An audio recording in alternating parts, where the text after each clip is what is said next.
This is the Horse Radio Network.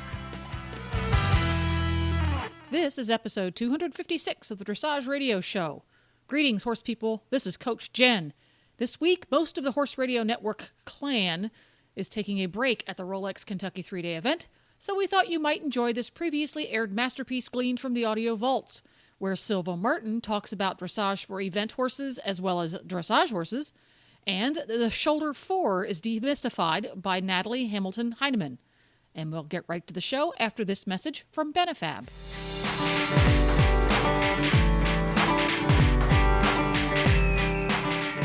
Are you tired of treating your horse for soreness? Well then, be proactive. Benefab offers you and your horse a natural remedy to joint and muscle stiffness, inflammation, and circulatory deficiencies. Benefab offers a variety of innovative products, like saddle pads and polo wraps and quarter sheets for your horse, and socks and blankets for you. Simply ride in it or wear it and feel the difference Benefab's ceramic-infused products make. You can check them out online at benefabproducts.com, or you can call them toll-free at 855-957-8378. This is Reese Koffler-Stanfield from Georgetown, Kentucky. And this is Philip Parks from Fergus, Ontario, and you're listening to the Dressage Radio Show. Hey, Philip, how are you? I'm well. And yourself, Reese? I am good. We are flying solo without Glenn. No Glenn. So yeah, actually, I didn't introduce him, so he's not here. Yeah, so it's just you and me chatting away here. So I hope everyone had a great week. Philip, what have you been up to? Training horses, mostly. Sure. You know, nothing exciting. Just, actually, we got our entries in for our first show, which will be happening on the weekend of the 19th of May. So, looking forward to that. Yeah, there's a CDI going on. I don't have any horses for the CDI, but it should be a nice big show. As long as the weather turns around a little bit, we'll be all right. I know, it's still snowing there, isn't it? Well, yeah, not today, but I think it could tomorrow. That's what they're saying. So I'm not even going to think about it. I stopped thinking about it. I'm living life day by day. It's going to be fine. Well, everybody, if you are in a place that is blooming, like I am, and I am not sick, I just have allergies, so I apologize about the nasally voice, but it is beautiful in Kentucky, but my allergies are proving. I know, Philip doesn't want to hear about it. So what have you been up to? Did you go to a horse show? We did. We went to a horse show over the weekend, and this is the group that went to Florida with me. So they have been showing. So this is not their first show of the season, and it was great. My big mare Winnie qualified for regionals at 4th level, so I was thrilled with her. I know Denali wasn't as perfect as he always is on Saturday. I almost killed him. Everyone, we've all been there, where he just kept screaming for his friends, and I'm like, Denali, come on. It's a baby, baby. Yeah, he really was a baby on Saturday. And so he did spend a little extra time on the lunge line. I'm not going to lie. I don't fight that myself personally. Yeah. When they're like that at a show, they just go on the lunge line until they're tired. You just need to separate them for a bit. So we did that. Yeah. And he was awesome on Sunday. He got a 69%. Excellent. But I've got to give a shout out to Charmed Life, or we call him Cody, Big Code Man. He's owned by Nancy Thomas, a wonderful owner for me. And Cody got a 79% in his training 3. So that was exciting. What was the bribe to the judge? No bribe. No bribe? There was no bribe involved. I was so just good horse, good riding, maybe. Yeah, and it was one of those tests where I came out and I was so proud of him, and that's my career high. I've never gotten a 79, so I hope we show it in the end of May. So I hope that we will break the 80% mark is the plan. I was really proud. That's a pretty lofty goal there, Reese. Just be happy with 79 and hope to get it again. Why do you got to bump it up? Well, perfection. We are always striving for perfection. All those 10s, right? Looking for 10s. So it was a great show, and had another client that already qualified for regionals. She did it training in 1st level in one weekend. It was 2 different shows. So so we already have a nice group going to Chicago in September. Cool. So cool. Yeah, it was really a good. And I have this thing that when horses are good, celebrate, because there are a lot of days where horses are hard. So we did celebrate. We had a nice celebration on Sunday night. All of us had a nice picnic, and it was fun. So Really good weekend. Excellent. Yeah. So you guys have Rolex coming up. Yes. We got a special interview today. What's on the show? We do. We have a special interview from Silva Martin, and she is married to four-star rider and Olympian Boyd Martin. And we saw her in Florida, and we thought it would be really fun to have her come on and talk a little bit about. She is a wonderful dressage trainer, a regular dressage trainer, but she obviously trains a lot of event horses and top-level horses for the U.S. So for eventing. So I think you'll find it really interesting to hear sort of what are the requirements for the event horses. And then Silva and I will come back on the show and tell you Rolex has wonderful shopping, best shopping of the year. And I will tell shopping. you. Yeah, we'll All about have shopping. what's new in the shopping world, right? Silva and I will go do that while she's here in Lexington. Lots of research, right, for the show? Yes, we're going to do some market research. Exactly. So, and then we also have a friend of ours, Natalie Hamilton Hinneman, who's going to talk to us about shoulder Fore and our trainer tips. So should be a really good show. Excellent. And down in the U.S., there's some big news this week. You're hiring a chef de keep technical advisor. Good. Robert Dover has been selected as the new dressage technical advisor and chef to keep in the U.S. The U.S. Equestrian Federation announced Wednesday saying that the contract is still to be finalized to fill the position that is expected to be through the 2016 Olympic Games in Rio. So Very that's exciting. Yeah, I think he did a good job for Canada when he was up here helping us being our technical advisor. So I think he's kind of used to the role and what's required, and I'm sure he's going to do an awesome job for you guys. I think so too. I think he's wanted this job for a long time, and I think he'll do a really, really good job. So I am really looking forward to it and seeing how we sort of develop and how he takes the country. So that'll be wonderful. I don't think there's anyone more passionate about dressage, and about American dressage or kind of team dressage. Exactly. No, I think it'll be great. So I wish him well. I think we all do, and we all are looking forward to hearing his plans. So once that contract gets finalized, we'll let you guys know. Excellent. But Canada, and the Nations Cup. Yeah, we had our show last week about the Nations Cup, and it looks like Crystal Boylan of Canada rode Dio Mio to individual gold medal at the Nations Cup, which she won in the intermediate one on Sunday. Cesar Pera of New Jersey turned out one of the best rides on his horse, Van the Man, since he started competing the horse in Grand Prix a year ago to win the silver. And Caroline Rothman, who's been on the show a couple of times, a great person, great trainer, rode Her Highness to individual bronze, and was also won team gold with USA Team 1. So as far as the team competition went, USA 1 was first, won the gold. USA 2 won the silver, and Canada Team 1 won the bronze medal. So it sounded like a wonderful competition. Yeah, there's lots of great things that came off and great things that were posted on YouTube. So you can go take a look at those. Lots of photos of the Spanish team, the Matuta family who we had on the show, who gave us a really fun interview. It looked like they were having a blast, which you can see lots of Spanish flags out and really a lot of enthusiasm around this Nations Cup show. So I hope they continue to host it there. And I do too. I think they will. Global. I think they'll keep going out. So that's a great facility, and it has really good support in the area. So we wish them well. And next year, maybe Philip, you and I can go down and see it in person. Yeah, it looked like a real big party, and that's what I like. Yeah, exactly. We'll be there. Well, I can't wait to talk with Silva Martin after our commercial break, and Silva Martin will talk to us about getting an eventing horse ready for dressage.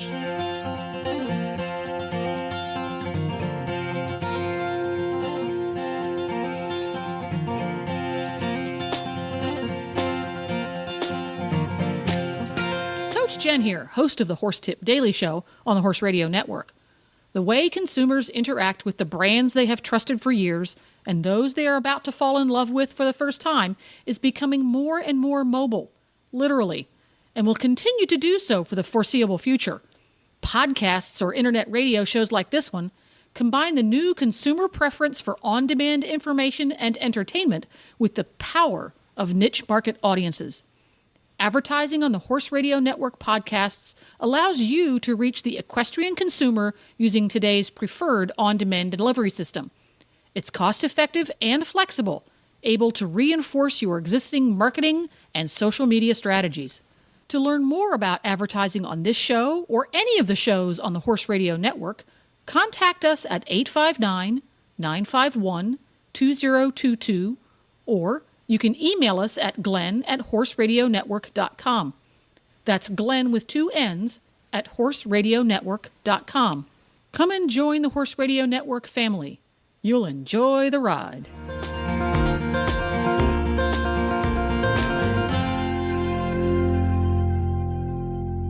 Well, it is our pleasure to have Silva Martin on the show this evening. She is a wonderful FEI rider and trainer, and she is the wife of Boyd Martin. So we decided this week, since especially the Lexington area is getting ready for our big event, which is Rolex, which is a 4-star eventing show, and it's huge and great shopping, that we would have Silva on to talk a little bit about eventing dressage and what that means and how she trains her and Boyd's horses for eventing. So Silva, welcome to the show. Thanks for coming on. Hi, Reese. Thanks for having me. Well, let's get started. Tell us everything we need to know about eventing dressage and training eventers. It's a little bit, obviously the event horses have to do a lot of jobs than dressage. They have to do all the fitness and the jumping and all the other crazy things they're doing. But the dressage is a little bit similar to our dressage, obviously a lower level, but we work on the same things, awareness of the arena and, balance and all the movements. It's equivalent to maybe between third and fourth level of what they're doing with Rolex. At this time we're mainly working on the test and trying to perfect the movements in the test. Excellent. So, and the eventing horses are a little bit more hot-blooded, would you say, than our typical dressage horses? Yeah, not necessarily anymore. The sport has changed a lot. There used to be mainly thoroughbreds or ex-race horses that are obviously hotter than our warm bloods, but now they have bred in a lot of warm blood into the event horses, so they're not necessarily hotter. What they are, they're a lot fitter than our horses are. Fitter in a different way, maybe not quite as strong for the collection, but they're definitely ready to run for 12 minutes flat out uphills and jump big jumps. So, to get those guys tired takes a little bit more than hours. And what are some additional challenges to do with the eventing horses and some ideas to overcome those challenges to in your day-to-day training? I think the biggest challenge the event riders or event horses have is that they don't have the consistency of the training that we have. Our horses, mainly, work in the arena and every day have that, repetition of what we're doing. And the event horses maybe get, maximum maybe 3 to 4 days of dressage a week, and the rest of the time they're working on their fitness and their jumping and all the other things they're doing. So they're kind of missing out on having, the intense dressage training like that our horses have. So let me ask you this question. I hear a lot of times, well, it's eventing dressage. It's kind of a pet peeve of mine because I feel like training a dressage horse and the requirements of a dressage horse and the things that happen in the test are what they are. How do you feel about that? Do you train your event horses any differently than you would a third level, fourth level dressage horse? No, not necessarily. I think it's pretty similar. Obviously, the movements are the same. But I do have to say, I do think there's a difference. I don't think the judges necessarily want to see the same thing. I think for the event horses or event riders, it's very important that it is a very accurate, mistake-free. Not that that's different to our horses, but in our sport, they want to see more suspension, more more movement. Like the event horses don't necessarily have to have a huge trot or a big canter, or they don't want to see all this flamboyance that actually gets in their way a little bit. I think if you look at the top, really top class event horses like Michael Young's horses and Fox Pitts, then none of those are really huge movers. They're more they do a test that is completely seamless but it doesn't have any like real huge wow factors in them. So I think that makes it a little bit different to our dressage. And what about the riders? What is some of the challenges? I think that you work with some event riders, right? I mean, you teach some dressage to event riders. Yeah. What challenges do you see some common things that they have a hard time dealing with, and how do they overcome those types of, those problems? I think being married to an event rider, I think they're a different breed, to be honest. You're allowed to say that. We That's true. Yeah, you can really say that. You can say that. They are a different breed, and I always say you're either an event rider or you're not. These people like their horses run on a lot of adrenaline, and I think to be as not disciplined. These people, especially the guys I work with, are very, very disciplined, but not so much in the dressage. Like they're so full of energy and just like their horses. So they want to kind of get the dressage over and done with, so they can go out and jump and do all these things. So I think I don't know. I feel like the biggest challenge for those guys are like the most difficult things in the test, like the flying changes and things that you have to practice and practice and practice. And I think the riders get a little bit bored with it maybe. And I think that's the biggest challenge. That makes sense, because they do the questions that they do and ask, it's amazing. So when you talk about, Silva, getting a horse ready for Rolex, for example, how do you do that with an event horse with all the fitness work? You said maybe 3 to 4 days a week, but how often do you work the test? How often do you work the movements, the flying changes, that type of thing? It's like our horses. It really depends on the horse. Like, for example, Boyd has a younger horse called Trading Aces that he's going to ride next week. It's an 8-year-old horse from Ireland, and it's obviously a younger horse. It's its first 4-star, so we do have to work on the test quite a bit at the moment, just because the horse kind of needs to know where it's going, and really, like, Boyd needs to get a feel for how to help him through the test, because he's not like an older horse that kind of knows everything. But other horses, I think, that have done it a lot know those tests, because they do the same tests at all the 4-stars. Same little bit like once we go Grand Prix, we go Grand Prix.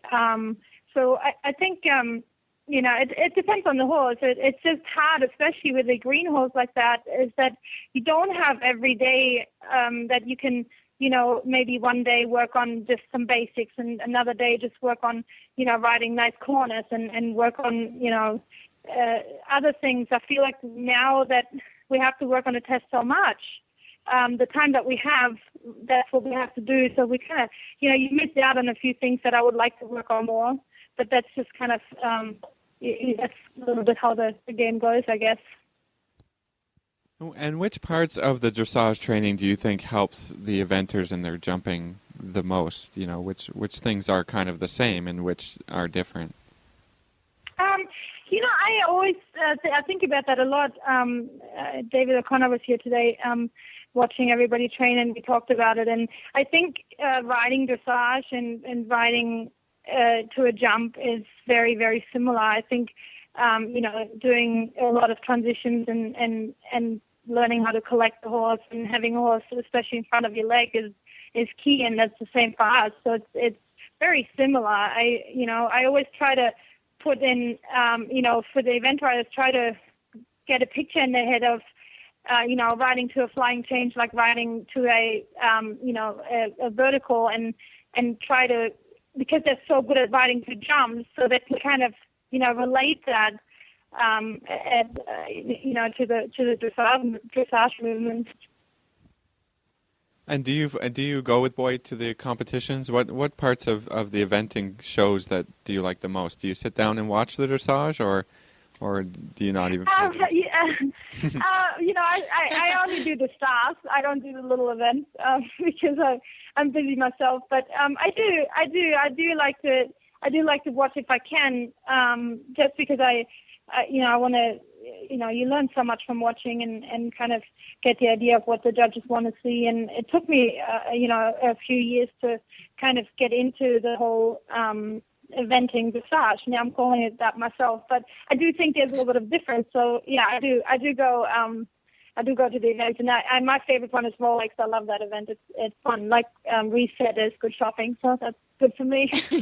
Very good shopping. We love it. But we take a day off. We take a national day of shopping on Thursday at Rolex just to go shopping. Silva, you can join us because it's all dressage riders. It's a great place to find a saddle too. Yeah, you come join us. We'll have a great time. Perfect. No, I Silva, love the tell us shopping there and the food. The food, the whole thing. The event is very fun. If anyone ever is in the Lexington area, it's a real happening and really something to come and see. But Silva, I can't not ask you, how are your own dressage horses doing, and what are you up to with those horses? They're doing great. I feel like I have a really good group. I'm excited. I have a young mare that I took to Wellington this winter, and she's just turning 8, and she did her first CDIs, and she did really well. It's a homebred horse. I'm excited about her.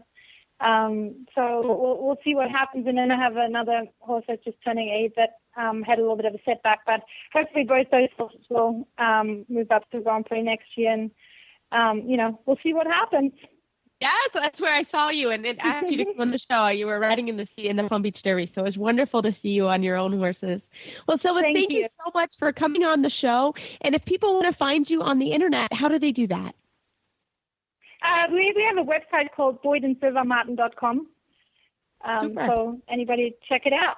That's pretty simple. Great. Thank you so much, Silva. Good luck next week. You're welcome. Well, that was a great discussion with Silva, and don't worry, ladies and gentlemen, we will tell you how the shopping goes next week at Rolex, and we will let you know how her husband does, Boyd Martin. And after this commercial break, we're going to talk with Natalie Hamilton-Hinneman, a trainer from Minnesota, and she's going to talk to us a little bit about the amazing uses of shoulder Fore. Hi all, Glenn the Geek here, and we're excited to bring you a special offer for Horse Radio Network listeners from one of my favorite companies, and that is Audible.com. Audible.com is the premier provider of digital audiobooks. Audible has over 85,000 titles to choose from in every genre: thrillers, business, romance, comedy, sci-fi, sports, and so much more. Audible titles play on your iPhone, your Kindle, your Android, or more than 500 different devices that you can listen anytime, anywhere. My wife and I love Audible books. We've been a member of Audible since 2004 and have listened to over 100 books with Audible. What horse person, who has time as a horse person to sit down and to read a book anymore? Yet I found the time to listen to books on Audible. When I'm not listening to podcasts while I'm riding, cleaning stalls, or at the gym or driving, I'm listening to Audible books. And for the listeners of the Horse Radio Network, Audible is offering a free audiobook download with a free 14-day trial to give you a chance to check out their service. All you have to do is go to audibletrial.com/HRN. That's audibletrial.com/HRN for Horse Radio Network. And you can download your free audiobook and get your 14-day free trial today. If you can't remember that, just check out our website and you'll find a link to it right there. Enjoy your book. We know you will. Well, it is our pleasure this evening to introduce Natalie Hamilton-Hinneman to the show. She is a wonderful trainer in Minnesota, and she is going to give us a trainer tip of the week of the amazing usage of shoulder Fore in our everyday training. Natalie, welcome to the show. Thanks for coming on. Hey, thanks for having me. It was great. Well, lots of fun. We're ready. Yeah, we're ready. Let's get started. The amazing usage of shoulder Fore. I love this topic. This is a great one. So whenever you're ready. I do too. I teach a lot of amateurs, and I love to focus on this. It is such, to me, the basic thing to learn to make everything better. It's a tool, I think, that really helps the riders connect to the horse and really start to establish a good connection, inside leg to outside rein and leg, and really start to get the horse to partner with the rider and develop a good, solid communication. And I think even even thinking towards shoulder 4, when, you're starting as a beginner rider, or, you're starting a beginner horse, the thought of going there, I think, is always such a good thing to think about from the beginning. And I really like to build everything from that, and really home in on it. And I call it home base, get in the home base and start thinking about that positioning when you get in the saddle. And then once that communication is established, then we start to build off of it and pushing the horse forward in it and pushing the horse sideways in it and developing a little more shoulder 4, developing shoulder in, developing the beginning of the bending and everything else. But I can't say enough about that positioning for my day-to-day riding. I think about that all the time. So, Natalie, when you have a new student coming to you or a new horse, how are you introducing the idea of shoulder 4? So if you can break it down for our listeners and explain exactly, what it is and how you start out and what to do, basically. Yeah, well, when the rider gets on the horse, we usually, after, they get their mojo going and they're warmed up, then what I like to start with is doing, with a new rider, like a baby shoulder, a baby leg yield feeling. So what I'll have them do when they're first beginning it is that I'll have them walk down the rail just a couple of feet in, and then I'll say, okay, now start using your inside leg, when you feel that horse stepping underneath you, and direct it towards the horse's outside ear.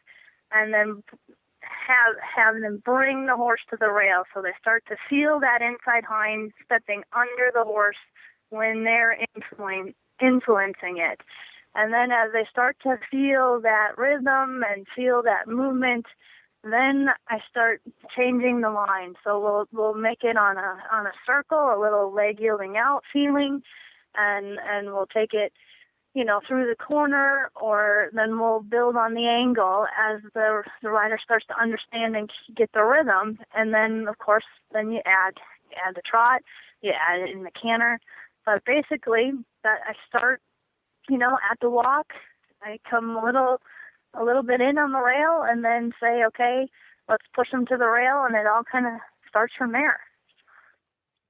No, I think that's great. And it's certainly something that we all need to use every day, all day long on every horse. But Natalie, tell us some other situations where you could use shoulder 4.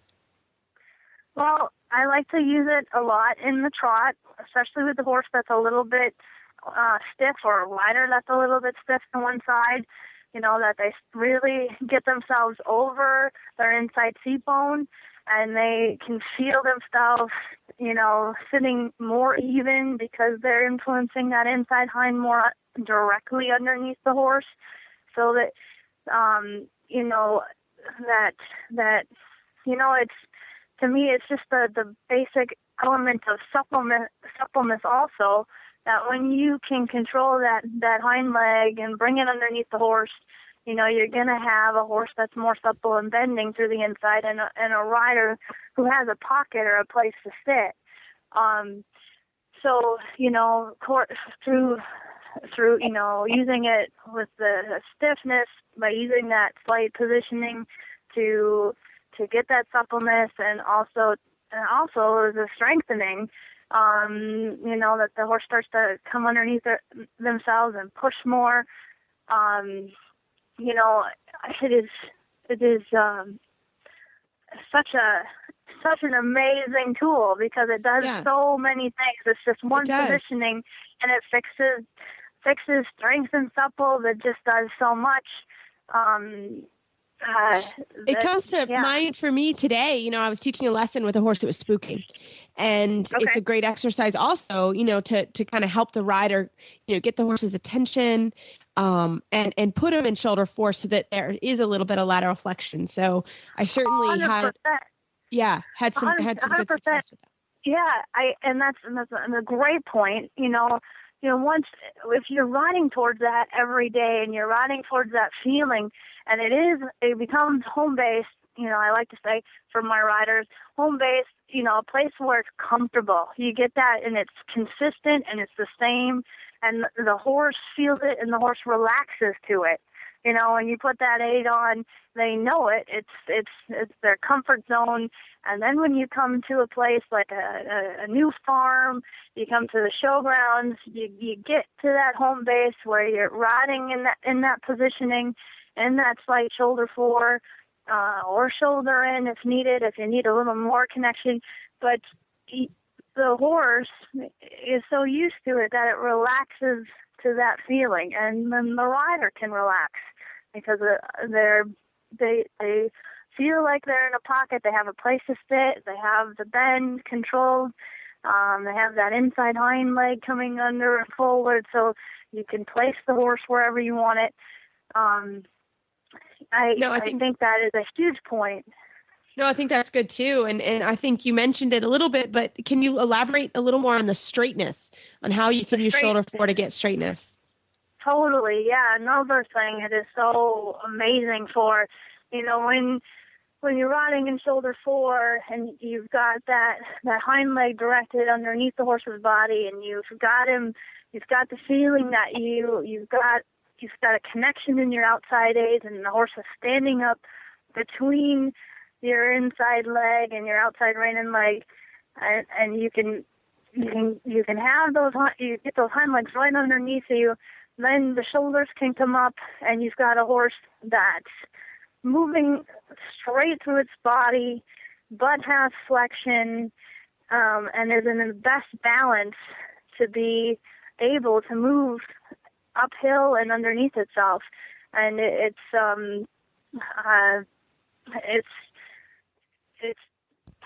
such a good thing to. Yeah, I think you're right. It does everything for you. I mean, it teaches the horse submission. When you can put your inside leg on and push it to the outside rein, the horse accepts your inside leg, it accepts your outside rein.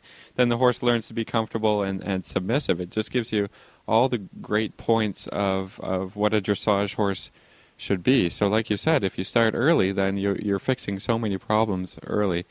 Now, I want to ask you a question about pitfalls, problems that might occur that you can think of, a few common ones that maybe you would have a few solutions for, or to tell our listeners, what's going wrong, why it's going wrong a little bit.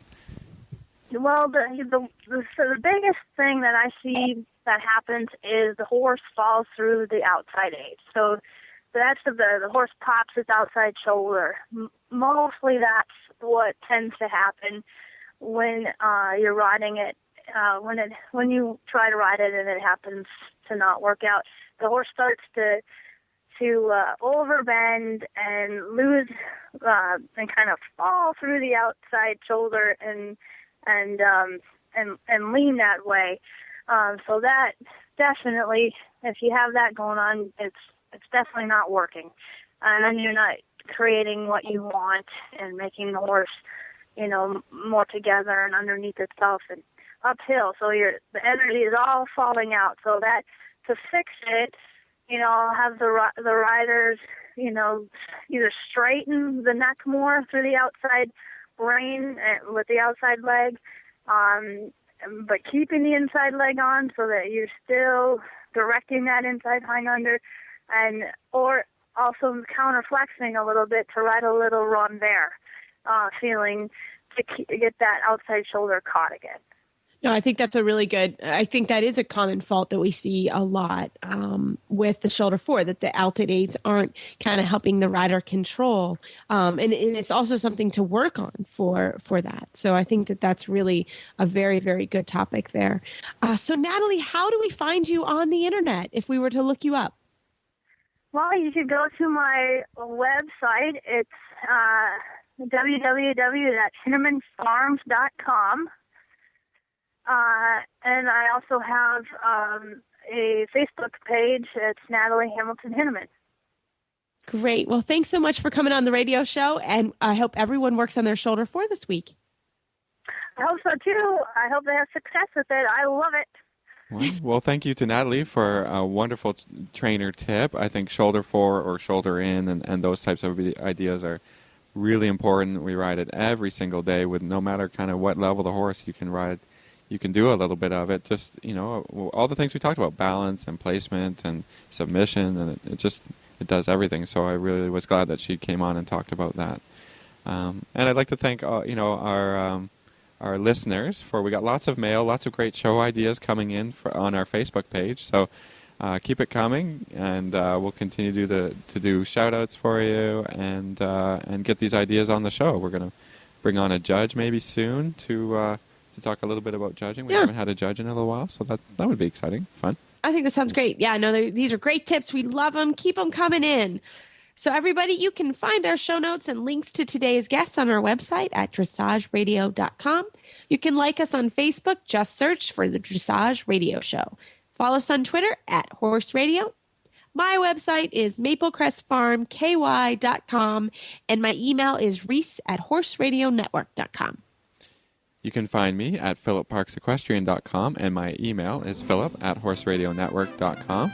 I'd like to thank our wonderful sponsors this week for allowing the show to come on the air. And don't forget to check out all the other great shows on the Horse Radio Network at horseradionetwork.com.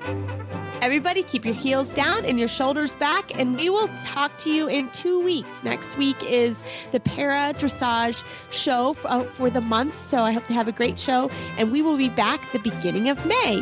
Have a great day. Have a great couple of weeks, and we'll talk to you soon.